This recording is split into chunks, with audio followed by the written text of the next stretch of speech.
నా ఫుడ్ గురించి రాజమౌళి గారు నువ్వు నేను అప్పుడప్పుడు వేరే స్టేట్ నుంచి కూడా స్విగ్గీ తెప్పిస్తాను.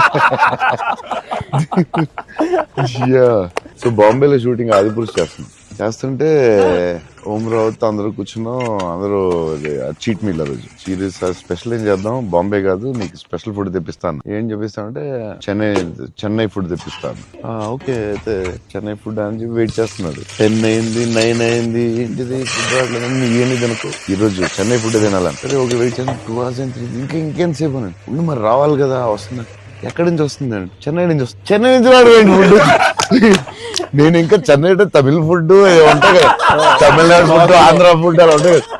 లేదు చెన్నై నుంచి ఫుడ్ వస్తుంది. చెన్నై నుంచి ఇలా వస్తున్నాడు. ఒకడు వస్తున్నాడు క్యారేజ్ పెట్టుకుని బ్యాగ్ నుంచి వేసుకుని చెన్నై ఫ్లైట్ ఎక్కువ వస్తున్నాడు. అదేంటది చెన్నై మరి వేడి వేడిగా రావాలి కదా టైంకి.